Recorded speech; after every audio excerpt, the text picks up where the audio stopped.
Hello World Doll Day friends, this is Michael Canadas with the Carmel Doll Shop and the Grovian Doll Museum. Today we have a very special program.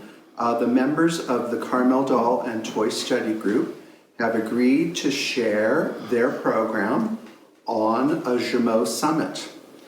In our club's almost 38-year history, we've only ever had one other Jumeau Summit, and our summits are when all the members bring items that fit into the subject matter. So today it's all about Jumeau, and they agreed to share their dolls with all of you. So we're going to start, we're not starting at the beginning, No. but this is Denise Buese, by the way. Hello. And she is a member of Carmel Doll and Toy Study Group and also very familiar to World Doll Day friends.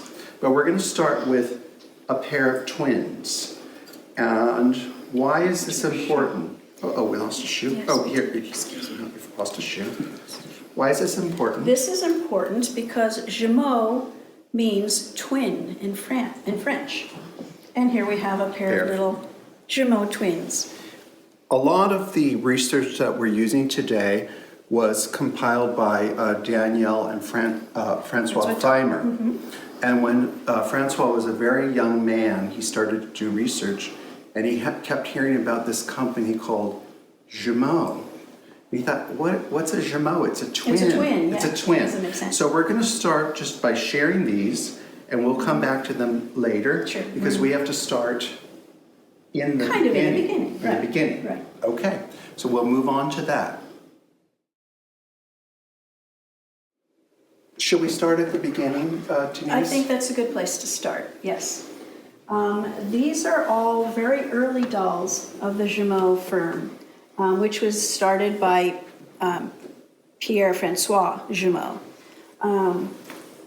He started his company in 1842, and he was working alongside Belton, whom we kind of hear about in a different way. But this was a doll.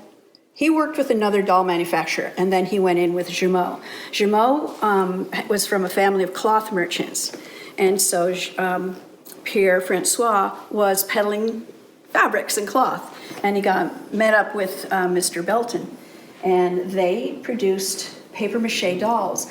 They put them together, and which is what most of them did, the French makers did in those days. And we kind of know that as a fact because tragedy struck, and Jumeau's wife was part of the ownership of the company, Right. and she died, which meant that they had to do an inventory. Oh, that's right. And what they listed were not dolls and kid for doll making, doll body making, anything. They were pieces, like little Assemblers. Yeah, like hands and little pieces of the doll. And the descriptions, which I think are very interesting, would fit, don't you agree? Yeah. Just about anything that's in this area. Right. And they were all paper mache.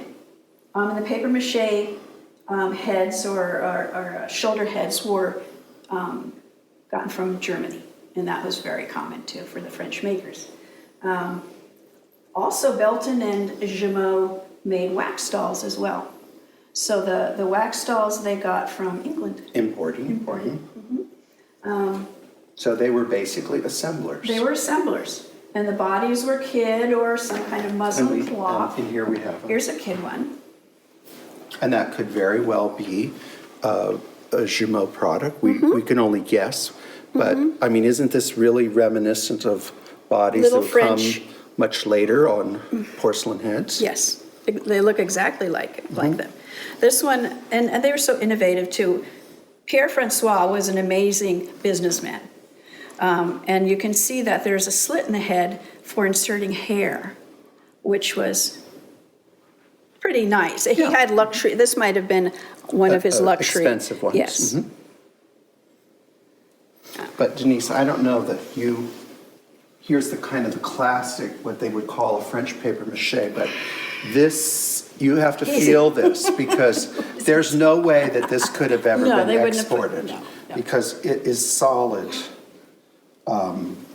Hear me grunt. sawdust. I mean, what do you think, that's 15 or 20 Oh, pounds? more than that. Yeah. More than that. And Probably 30, I don't know. I feel that these are what they were retailing, because a lot of the line drawings from advertisements look very much like Yes. these dolls. The painted hair, the eyes and these inserted teeth, which, I don't know, could be bamboo. Sometimes they use straw, they said, but this would have been a luxury line with the addition of these. Because otherwise, they had painted eyes as well. And it seems here we've got a really wonderful example of a doll in a provincial costume. And I think that one thing that they did, from what I can see, again, from illustrations and line drawings, it was very much about how the doll was costumed Exactly. to be eye candy. Exactly, yes. And I think that was Belton also with Jumeau at that time, because pretty early on. Jumeau cared a lot about the costumes. And they did regional costumes. They did like Queen Victoria. They did, like if you were going to a ball, they would make just fanciful costumes and regional. Yeah, to be appealing to children and the consumers. This one I think is very interesting because it really is getting to look like the era of the French fashion doll. And I have seen a lot of dolls with these very gauzy dresses that you can see it's got the little leather body. Little leather body. And this was very pink in its day. But I mean, we can only guess, The hair. because I don't know yet that there's been a doll of these types yet that have come on the market that have been marked in any way. Oh, no, I don't think they were marked at all. Look at this one with her hair. This is fantastic. They cared so much about the product. And Pierre Francois, there was a time, and when you read Thymer's book, there are many crises in French history. Yes. And it's hard to keep up with them. But I think in 1848 there was one, whatever it was. But it was hard times, and people were... 1848 was 48. was a big revolution. Yeah. Well, yeah, But they killed good- kings and they had kings Yeah, and then... good times I were coming missed for not. Jumeau. They just Well, had to get through it. A lot of companies folded, but he didn't lay off workers, he added workers. And Okay, yeah. Yeah, and he grew took his the company. He opportunity. did. Cheap labor force, and he grabbed that opportunity, so. So I think that, again, this is an area that a lot of work could be done. There's a lot of guessing at this early stage. I think the next area we should go is where we really see a great change, and we'll go there, and we'll be right back with you. We are now in the second phase of the Jumeau company. This would be what we would call the porcelain phase. The revolution of 1848, one of the byproducts of the revolution of 1848 was the rise of Napoleon III and the Second Empire. This is a very important moment in doll making history. Under the reign of Napoleon III, with a great prosperity, over 200 doll businesses were opened in Paris. Imagine 200 doll businesses that all need inventory. And the Jumeau company was in the perfect position to supply that merchandise. So I'd like to show you first some trade cards of various shops. And these are very rare, actually rarer than the dolls themselves. And I've picked out just a few pieces that I would say the dolls look very much like Jumeau dolls of the time. Now, we can't totally be sure of that, but, if it looks like a duck and it walks like a duck and quacks like a duck, it might be a duck. So the next doll I want to show you, excuse me for stepping in front of you, is what I would consider one of the earliest bisque porcelain Jumeaus. And this is a shoulder head. And you can see it has a lovely face, very pleasing, and beautiful clothes. Now, did the Jumeau company supply the clothes, or did Maison Simone that we don't on this particular item, we couldn't really say one way or the other. But she is marked Maison Simone. I would show it to you, but I want to preserve her clothing. Now, in the last segment we did with Denise, we showed a leather body. And what I want to show in this one, this is a little model that we use. You can see it's a leather body with no gussets in the knees, no gussets anywhere else in the body except the rear end. And then this basic body pattern from the paper mache was then utilized into the bisque period and then had modifications. By 1869, Émile Jumeau became part of his father's business. He was the second son. He wasn't really in line to take over the company, but he did come into the company, and he made one great move. He got his father to open a porcelain factory and a factory that they could make everything themselves rather than supplying on or depending on various suppliers. So, and then another great thing is, and it was probably economics, the factory was outside of Paris.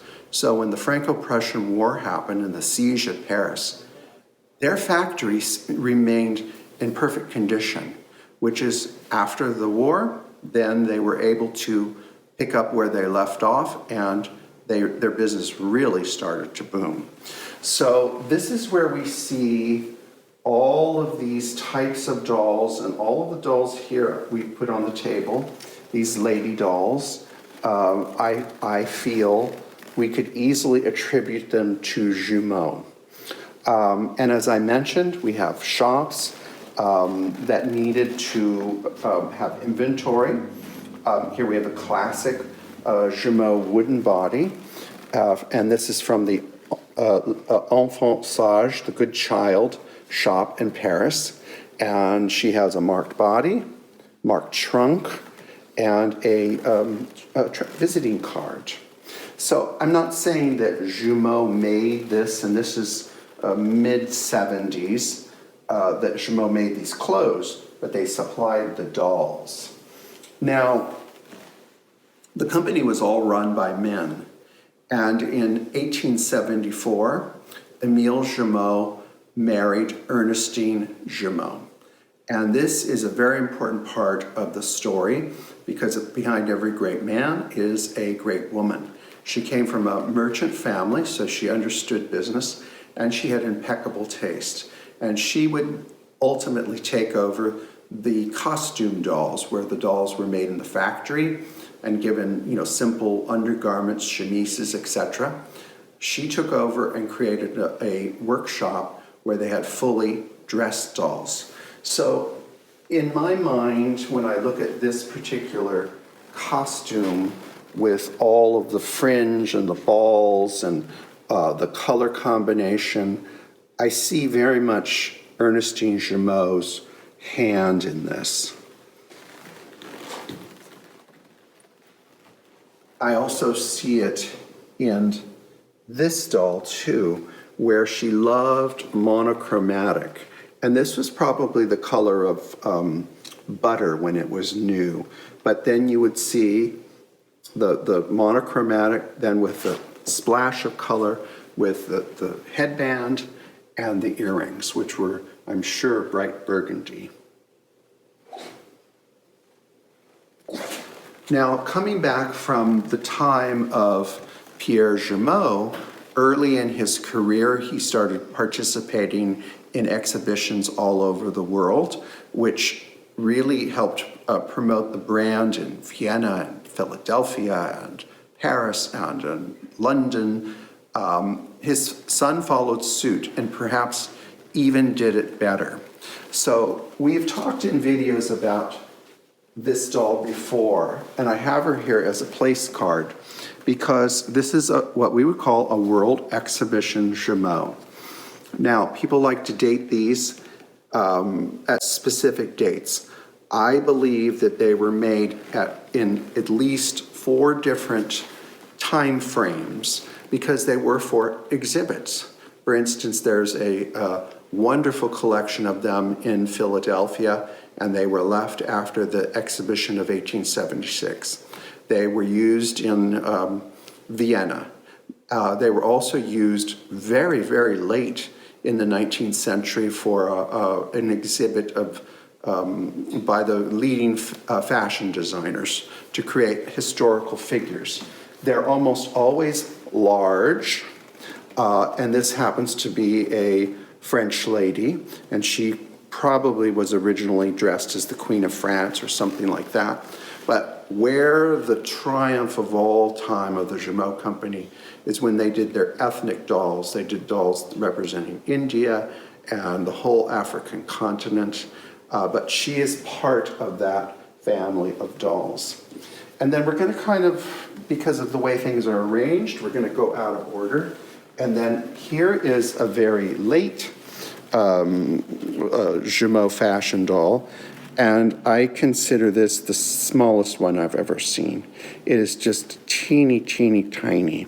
I mean, it would be, if we were comparing it to a 0 Tete Jumeau, this would be a 000. It's so small. And those of you that have bought the fabric from our boutique, the Palais Royal, this is an original dress that we used for the fabric. And again, we can see that the body, the early style body from the papier-mâché era was still used, and this one is in just amazing condition. Classic Jumeau face. Now, they're standard dolls. They're not a unique, particularly rare face, but they're very, very pleasing and very attractive to people now as they were in the 19th century. So I left off with an opinion that the Jumeau dolls at this time, the last time frame we were at, were simplistic. And here I have a facial comparison of 2 dolls. And you can see this would be what we just call a standard Jumeau in today's terminology. And then we would have this be a portrait Jumeau. Now, there was no documentation that this was ever considered a portrait Jumeau, but that's what the collectors call them, and it's a way for us to communicate. So this is really a unique new face that is associated with the Jumeau firm. We have done videos on this doll before. They're called The Natural Silhouette, which you can look up that video, which helps to date the doll. Now, I think it would be logical to conclude that if the Jumeau Company had gone to Philadelphia in 1876, that they probably had lots of connections to merchants and toy companies. And here I will share with this doll has this very unique tissue paper in the box, or her trunk, excuse me, of the store that either some of the things in her trousseau were bought at this store or maybe she herself. We will not know that. A lot of the early records have been long, long lost, although we're hoping someday to find them. I also think that there are many things in this trousseau that are quintessentially French, but I kind of feel that the wardrobe itself is American. So perhaps this shop made all these things, but clearly the shoes and handbags and gloves, etc., are either handmade or shop made in America. But I do want to point out, I just noticed this, I forgot it, she has a little ruby ring. But this doll has all kinds of enhancers to create this natural silhouette. So when people mention portrait Jumeau dolls, this fashion dolls, this is pretty much what they are referring to.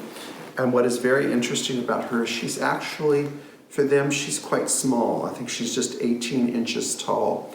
Most of them are very, very large and impressive. I would call this era in the Jumeau company the opulent era. By the time Ernestine Jumeau was involved, the costuming was simply out of this world. Like her husband, Emile, she embraced all of the latest gadgets to help with the art of dressmaking, such as pleaters and fluters and all of the wonderful new sewing machines, which a lot of the sewing machines in the past have attachments that we just have no concept of what they could do. So here we have a classic Jumeau with a hairstyle that is so similar to the way Ernestine Jumeau wore her hair that it's kind of spooky. And then the dress is literally a triumph of satin. And satin was a fabric that she used pretty regularly, and we can see the very commercial undergarments, dust ruffles to gather. Now, I have measured this, and the train is almost as tall as the doll. So that would mean that if this were in full scale, it would be about a 5.5-foot train. And the lace that is used on the dress, I have seen this on other Jumeau products. When this was new, this is probably a very lovely shade of lilac. But this is classic Ernestine Jumeau and a classic Jumeau face. Now the next one I want to show you, this is simply out of this world. This is known as the Lady in Gold, and this was once upon a time in the collection of Countess Marie Tranowska. So this is really everything that you would want in the mid-19th century dressmaking. The back has 1, 2, 3, 4, 6 seams in the back. For a doll, that is quite impressive. And then you can see the use of the fluting machine, which had been around a while, but to get it in miniature, and I want to show you what I mean by miniature. If you can see around the neckline how tiny those little pleats are. And remember, there's a fold here. So this is the genius of Ernestine Jumeau. And of course, she loved her ropes and her tassels. Interesting about this doll, this was retailed through Maison Simone, but she does not have Jumeau shoes. She has terry shoes, which would be probably compared to a Jumeau, which would be one step up in a higher quality shoe, because they were actually shoemakers for real people, such as the Empress of France. So these, to me, I feel are some of the best of the French fashion dolls of the non-character types. And they don't come out very often because we're really trying to preserve their beautiful costumes. So I think we're going to go look at the next thing will be a whole new era. We've looked at dolls in fashionable clothing. Now let's take a look at a doll in occupational clothing. This one is kind of funny because she's dressed. I mean, to me, she's a maid, and that's what she's Victoria's maid. But She's an awfully pretty maid. She's got a little kerchief in her pocket. She has these, and this, I started to open it to see the body, and then I realized that it's never been off. Wow. And I didn't want to go any farther. I'd never be able to get it back on. What do you think the character is? So, yeah, I mean, it is a kind of a character. Yeah, it's not a pretty lady, but obviously she was dressed this way. I don't know if a shop dressed her or if she was dressed at home, could have been. It looks very professional. She still has her little net on, and I put it, Au Paradis des Enfants Perrault. Okay. Okay. There we go. See, because I won't open it up Well, anyway. I mean, some girls are playing. So, I mean, she's Victoria's Well, playing friend. if you were learning how to run a household, you might have to know how to talk to the help. That's the right, servants. okay. And then we have someone that is in very deep sorrow. And mourning. And perhaps she's in deep sorrow because by the time Emile Jumeau took over the company, he didn't really want to produce these lady dolls. No. He did not. No. And we know that from, there was a little booklet a little piece of propaganda, and he talked about these terrible dolls that he really didn't want to make anymore because there was the new doll on the marketplace, which was the Bebe.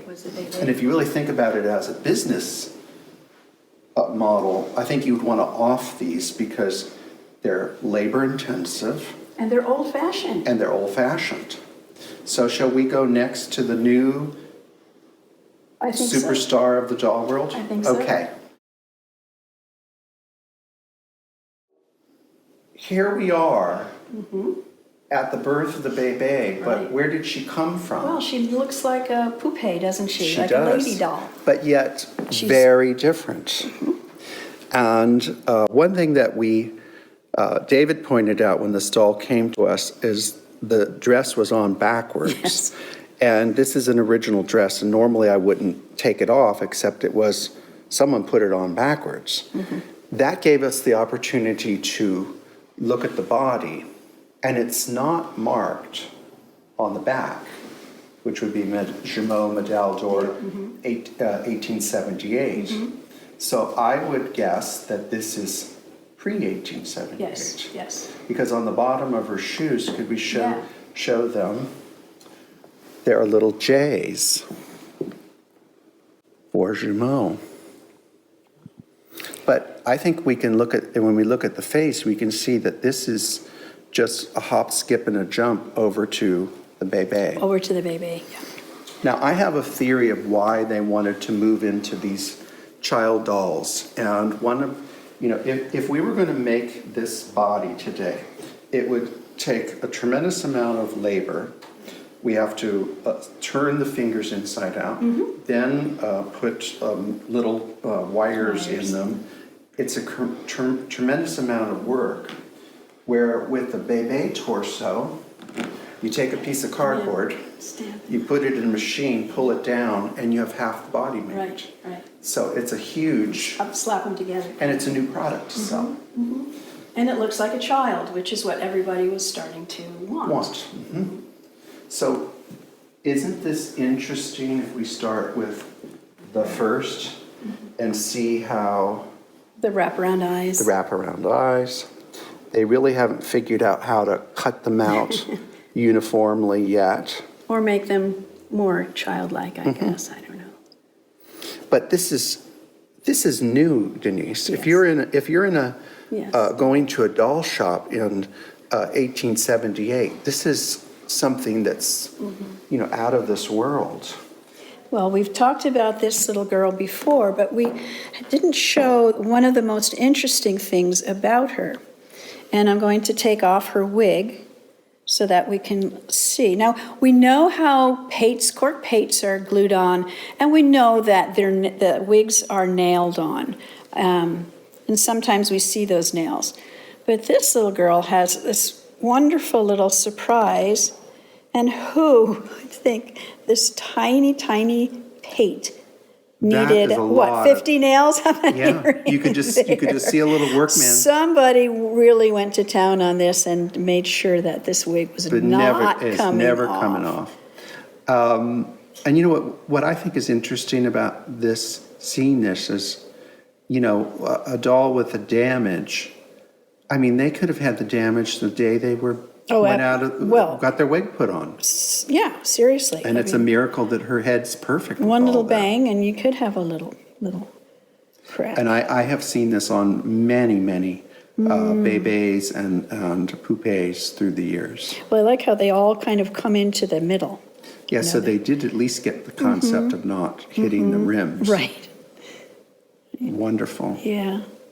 Amazing. It's fun to see these little clues from And the that's the past. wonderful thing about being in a group where we get to observe a lot of different things. Right. So what would you call these for our friends out there that don't know? What would you call this type of a doll? This type of doll I call a portrait doll. Okay. Portrait Jumeau. Not that they're a portrait of anyone, but just the eyes and the just beautiful quality of the sculpting and the face, the painting. And in the English language, we would say Portrait Jumeau. Portrait Jumeau. And then in French, they would call it the Premier Jumeau. The Premier Jumeau. The first Jumeau. So it seems size-wise, which I'm always find interesting. This is a 5. This is a 0. These are 2s. So we've got, in the first group, we've got 1, 2, 3 sitting on the table. And then you have the second series, which is, you can see that they've made what they felt were improvements to make it easier to manufacture. And what is interesting about this doll too for a second series is this is when we see really really I feel the genius of the whole operation, which is Ernestine Jumeau. Oh, there you go. Yeah. Because look at the detail to the costuming. I mean, it's just an amazing. Look at that. And the use of, look at the use of the material. It's genius of layers. And then I just noticed, I've never noticed this before, but do you see what the hat used to be? Oh, Plush. mohair plush. Plush. Yeah. But I think that his business promotional skills and her fabulous taste. He was second son. He was somewhat of a playboy, party boy. And he was out and he did his thing. Poor Papa, especially when George died, was a little concerned. And along came Ernestine, and Ernestine was young, but she had a good head on her shoulders. Fabulous taste. Father thought, hey, come on, get your stuff together. This is a good girl. This is one for you. And she was. It was a great partnership. So we have portraits here of very first and second, and then we have a whole gaggle. This this is not something you see every day. There's 4 long faces on the table, and I think 3 of them are size 9s, and This is it's a 10. It's a 10. And 9 is the smallest. You don't see them that often. These are often pretty big dolls. And I think this shows their connection with the artists of the day, because is this not Carrier Belus. yes, a famous sculptor made this hat. And the friends that go to say like the Paris Opera, all of the statuary in the Paris is all his. Yeah. Now I don't think he necessarily wanted to advertise that. Because it was a doll. It was a toy. It's a toy. No. So when people think, oh, it's just a doll, actually these are little bisque works of art. We think so. We think so. So we're going to move into the girls that don't necessarily fit a sequence of overproduction. And one would be the EJA. So now we're starting to, Emile Jumeau is branding his product. This is not a marked EJA, but it is the same model. And they only came in 2 sizes. And then we have the doll that people call Elizabeth. And I don't believe that comes in any other size. I don't know. I've never seen another one. I think she's a 10. 10. They're usually always 10s. 10. Okay. And she's mine, so I can. yeah, you can do that. Richard Wright named that Elizabeth. Oh, he did? He did. Okay. Because it was a way to communicate with collectors to say, I have an Elizabeth. But it's really a unique face.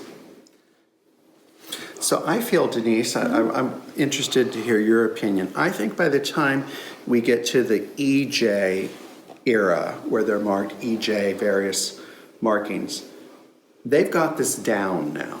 They do. They have figured out how to manufacture these and how to They're known for turn this product, yes. for this product. Produce them, yes. And by now, they have the well-established factory, which, by the way, friends out there, the factory still exists. Yes, yeah, it's amazing It's still to see there. that, yeah. Right now, it's an electronic company, but it is still there. So we've got all these beautiful EJs and all these little, lovely little ones. So any insight on these little ones? Any that you'd like insight to on them? share? Uh-oh, I feel like I'm supposed to know something. That totally escapes me. Well, I think that one thing is that most of the little ones, the EJs, all have, I think the one thing that people should know is they have straight wrists.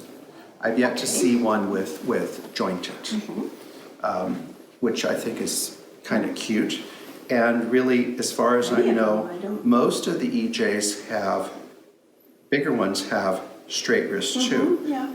And I've also seen them with bisque hands and arms that are strung in the same way, which is really That kind had of, to have been luxury. that was a luxury. And again, here we can see the genius of Ernestine Jumeau.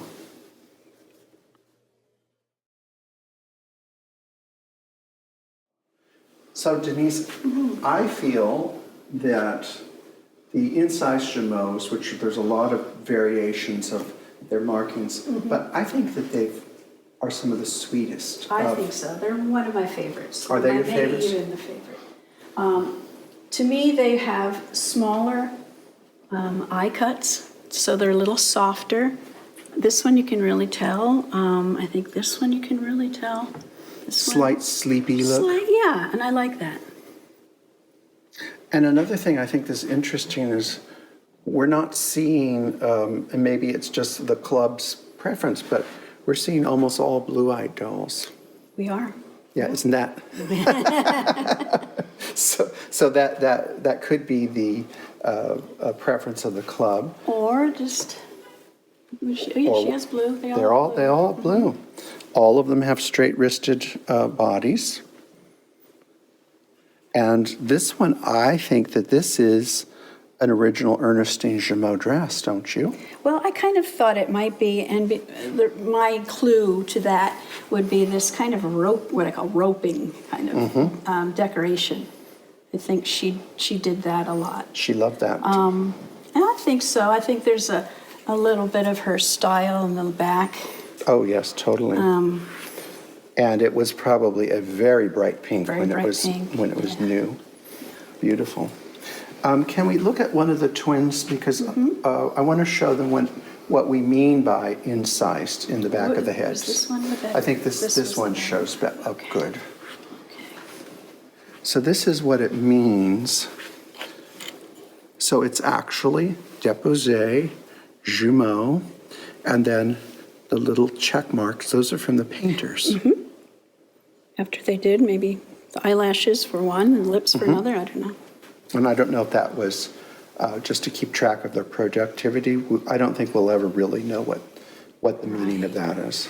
But there was definitely, whoever did the lips did that, those check marks. Because they're the same color. Same color. Maybe he was the last and he signed off. So we've got all these child dolls, and the one thing that I think is very interesting is this, when I look at illustrations of original Jumeau dolls, this seems to be the wig that they were favoring at that time. The curly bangs. The curly bangs. Comes up a little bit back here, maybe a little bun kind of swirl or something. And then all the curls. And we do have some representations of that, All right. especially down there. So we'll shall see we, so this is starting a kind of a, I feel that the Jumeau doll is getting its identity fully formed. And then the next thing we're going to move to the Tete Jumeau. Well, they're recognizable, aren't they? Yes, they As are. their product. So a lot of people don't know that in French, tête Means means head. head. So when you see dolls that are marked Tete Jumeau, Jumeau head. it's a Jumeau head. And so there's early, middle, and late period. Mm-hmm. This, I think, is their most successful doll ever. Right, most It's prolific. Most prolific. So it went from when to when? It went from kind of 1889, 89 or a almost little 90, bit before that, to probably. into the 90s. By the way, I should point out, when a doll says it came out in 1899, that means it was probably really started to be developed in 1896, particularly with what they were doing. They had to have a sculpture, then they had to make the mold, then they had to test it. Right. It's a lot to make dolls today and then too. And they didn't sell retail. So how did they advertise to So all the the magazines? They had probably one of the best advertising campaigns of their time. And of course, their box, well, we have a couple of boxes around, were marked. Yes. Shoes were marked, clothing was marked, the head was marked, It was the a body was prestige marked. product. Yeah, it was a prestige product. So we're going to get into the Tete era, but you can see here if we the incised Jumeaus. This is I think one of the earliest Tetes because you can see a lot of the painting and the coloration. It's like a transition between them. And this is really a special doll because this is a first communion gift. So this is not a doll dressed up as a lady. This is for her first communion. And she misplaced her alms bag, and then she would have her veil and a cornucopia. But look how light the brows are too. They Yeah. weren't into the heavy, No, that's which is fashionable coming a little down bit later. coming down the pipe. So, and here you can see, we were just talking about earlier, the amazing wigs, the and that wigs. one's in That's just in perfect, pristine. amazing condition. So as we move down, by the Tete era, we have Ernestine Jumeau's workshop is in full gear, and they are making some of the most beautiful clothes that dolls ever had. So from here on, you can see these are all her creations. And these are all Tetes, except for this one is not a Tete. So we have her. She's the incised one, right? Yeah, she's an incised. But you can see that her sense of color was, I feel it was amazing when you consider the ravages of time on all these costumes. Because this would have been a pretty That would deep have blue. been deep blue. The velvet would have been a brown, which was an amazing combination. Look at the amount of flowers. We wouldn't do that. We wouldn't do that today because we couldn't We'd spread get them out, yeah. Yeah, we'd spread them out. But do you want to show them the special thing about that particular costume? Oh, okay. I'd love to. Let me take this down. You wouldn't notice this at first, but up. Okay, right. I'll get my hands out of the way. It's got It's upside down, but it's it's a Bebe Jumeau, Médaille d'Or, Paris. And that's kind of unusual, Very. very unusual label. I know that others have them. And then could we show them the way that you usually see them, which is the armband? I lift it up. And when you see that, it's a pretty good indication that that is a Jumeau costume when they've got That would be. the original armband still on place. And then the other thing that I said that gives me a clue is this, what do you Rope. call, I call it the roping. It's rope. Yeah. Mhm, it's rope. Little things hanging off. See the back. And if you were a fabric manufacturer or a lace manufacturer at the time, you really wanted to have a contract with the Jumeau firm because, dressing $5 million, $5 million a year, that is a lot of fabric. I mean, even a little doll like this takes an incredible Well, and I think amount. they had some contacts for fabric and Yes. cloth. I mean, there are recollections of Ernestine Jumeau in the morning with her carriage ride to work. That's when she picked out her fabrics. She'd go through her swatches then. Oh, as she's riding. Well, she's not driving, but. Right. And then, of course, talk about propaganda. When the doll is seated, what do you see in gold? You see the name Bebe Jumeau, Médaille d'Or, Paris, And then a 1878. little size Size stamp. The other thing about the whole costuming that I love are the socks would match.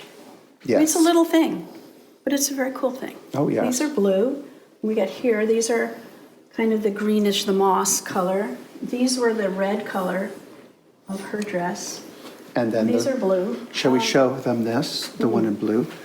Her hat may fall off, so just beware. It's not pinned on. Okay. Her socks have faded a little bit. No, but they're faded, but they were blue. But They're then blue. here, Denise, I mean, if this isn't rope, I don't know what. Right, look at it. And wouldn't we love to get this Yes. rope today? And look Because at you this know it velvet. was easy to sew. It was Right. probably very Easier than soutache. easier than soutache. Oops. And then again, there's the There's the hairstyle. hair. See the little bun on top? Kind of pulled And back. I think that's the original set. Oh, I think so. So we don't have any Let's see. Tete Jumeaus in size 1, but we do have a Tete Jumeau size 16 head. So they went from size 0 to 20. So 20 would be, what do you think about a 40-inch doll? Oh, God, I have no idea. I've only seen one ever. But look at this.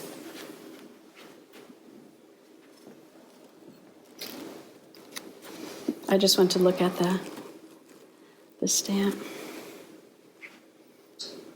I think it's hard to believe that there's any earth left in France after all of the clay that was taken out. And it's a poured. Of course, they were poured. We didn't talk about poured Oh, we and didn't. pressed best. So when we were at, No, we're not. when we're at incised, then from there back, everything is pressed. From Tete forward, it's poured. Now, do you, now she has applied ears. Would they just have Yes. still done that even if As they they- were pouring? The bigger or- ones. The bigger ones they would, Yeah. okay. As they got bigger, then they would have the ears So that's the separate. other thing too to look for, the applied ears, which you can see on her too, actually. Mm-hmm. Well, she's an incised. But look at the big girl, her ears, you can really see the definition of the applied. And then, of course, there's the trademark jewelry, which quite a few of them have those earrings. Now, some were pink or were most of them blue? They were both. They were both, Mm-hmm. yeah. And then, of course, Ernestine kept up with the styles. So dresses got longer. Yeah, here's a pink right there. Yeah, they are. I just wanted to move her hair. There's a pink, little pink one. And this one kind of drops a little bit more, maybe. I don't know. It just needs to be put back up. Okay. And we won't mess with it. But here we go from the styles where we have the dresses have gotten longer because we have That cake the green cake green way. way, and that helps. Yes, That really, you can date your dolls by fashion. So we're at the late 1890s now, and that all started in the big lamb chop sleeves. Eventually, the Jumeau firm saturated the market by overproducing. They did. So then we had a little problem, and I'm going to pull out this problem child, which is not a problem for collectors today, but, well, it may be a problem for collectors today because if they don't understand what they're looking at.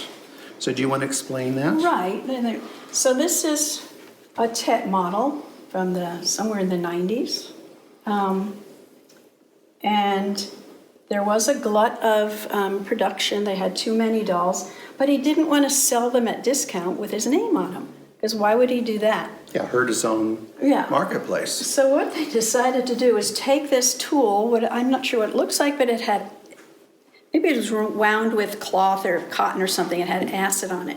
So I decided to just rub away the stamped mark. Her wig kind of comes up.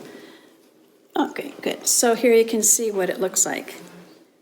So it's just a big blank spot. But the interesting thing is you can still see the shadow of it. Yes. I mean, it wasn't Yeah. really a good idea. They might as well just put a sticker over it. But what I find interesting is I've never seen one of these that I didn't think was beautiful. I mean, look at her. Can you see it from there? But turn her around so that they can see the face. It's really a pretty pleasing face. Right. I mean, you know, we love the early dolls, and they're artistic, they're beautiful. And some of the older, no, not as old ones, are, look at her. They're just as beautiful.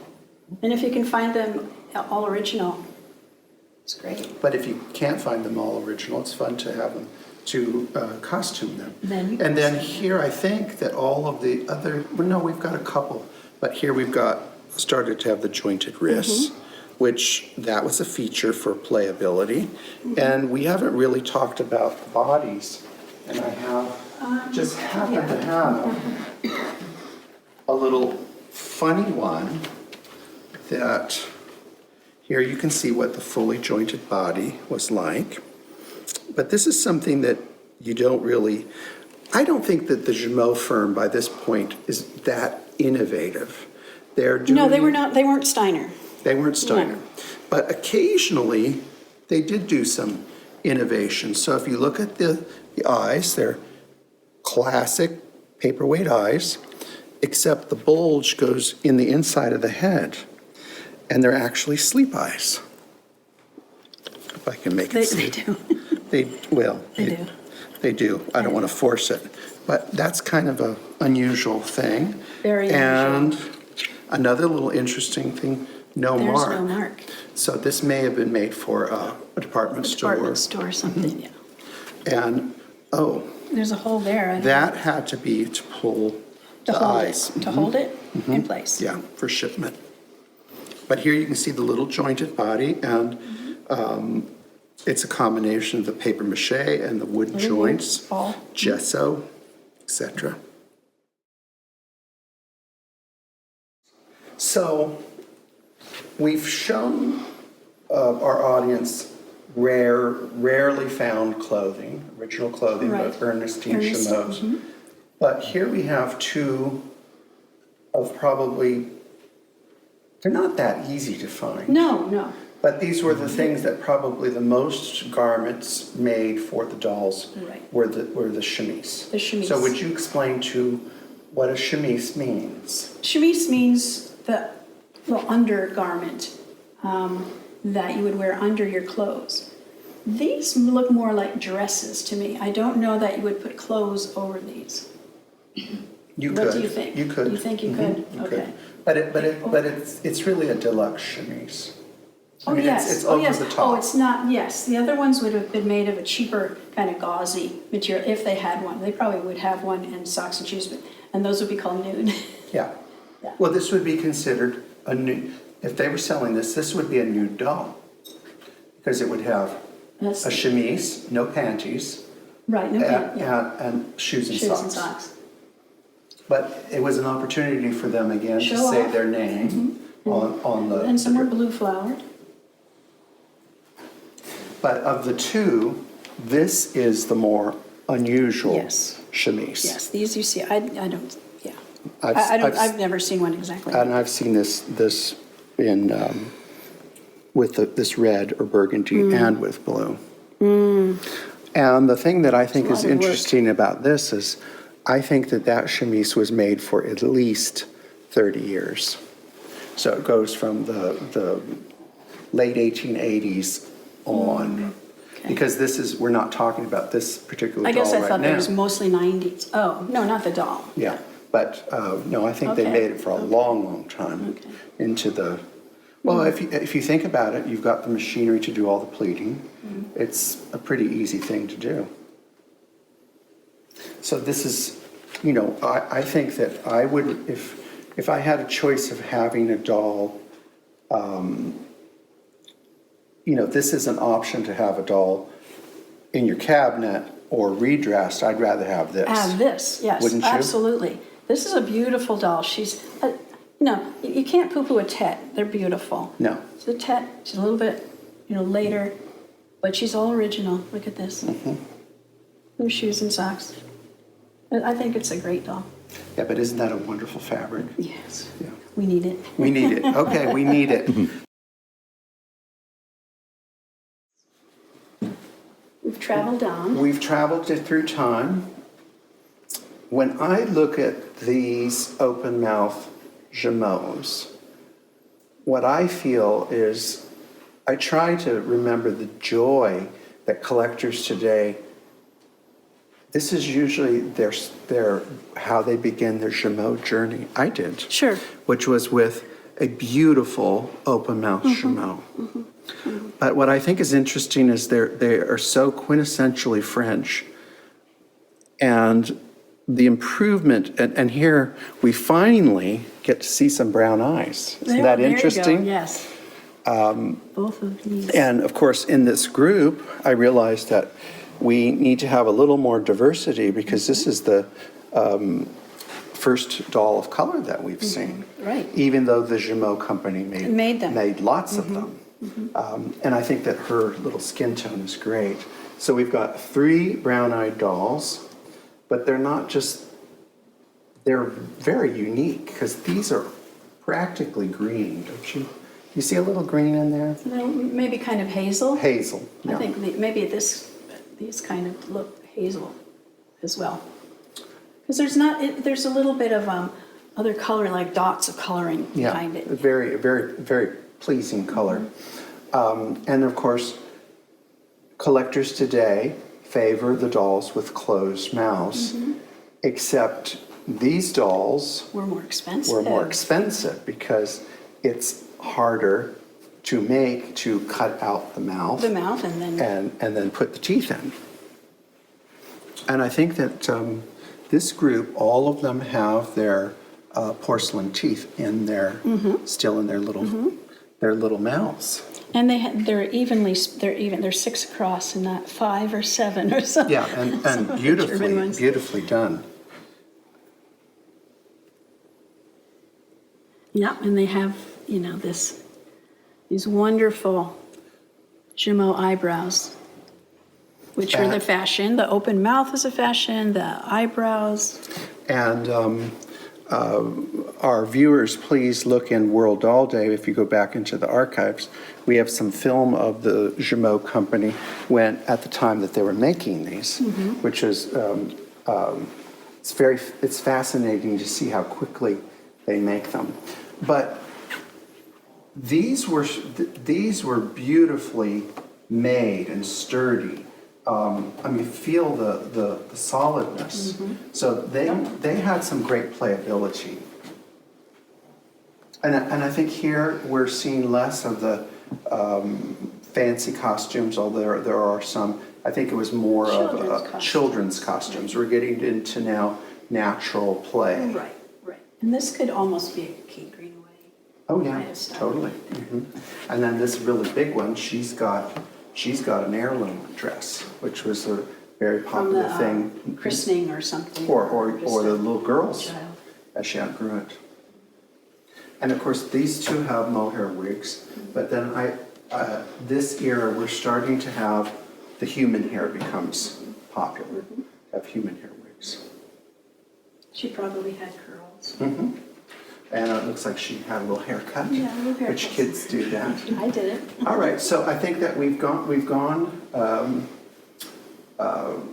through most of the Jumeau company, and I think we should visit the end game of the Jumeau company. Okay. Okay.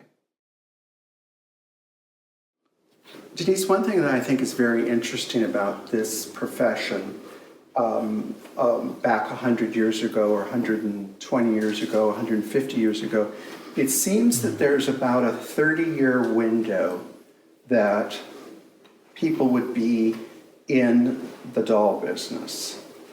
So by 1899, Emile Jumeau was ready to move on to something else. I think he'd achieved everything that he possibly could in business, and sold his concern in his business, which formed SFBJ, which I think the thing that is very interesting to take away from that, he owned 80% of the conglomeration. So that means that he basically Owned it. owned 80% of the whole French industry. Everybody joined him except Steiner, I believe. So everyone merged together. But really, I feel that the last hurrah of the company was their series Fantastique dolls, Yes. which really showed all of the emotion and playability and really the artistry of all of the employees. And you know, we've been lucky to have handled many of them in our career, but we haven't ever been able to keep one for ours. Until this one came along. And here you can see, it looks like a Tete Jumeau that just decided to smile. And, you know, these I think are in the pantheon of Jumeau dolls, I think some of the most coveted, not only artistically, but they just didn't make many. Not at all. The 200 series. Right. Called Series Fantastique. You're right. And this one is a 220. Room 222. Yeah, that's what. 222. Yeah. Yeah, but some of them, they have all expressions. Crying, you know, mad and Yeah, and this laughing. is another thing that the German dolls are given credit for the character doll movement, but this is 1899 and before, so they've been making them for quite a while. So I think that these make a wonderful tribute.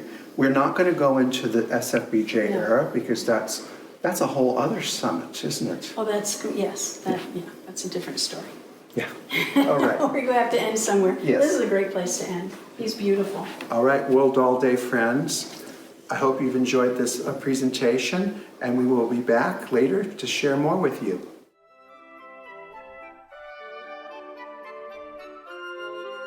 Remember to like, subscribe, and hit that notification button.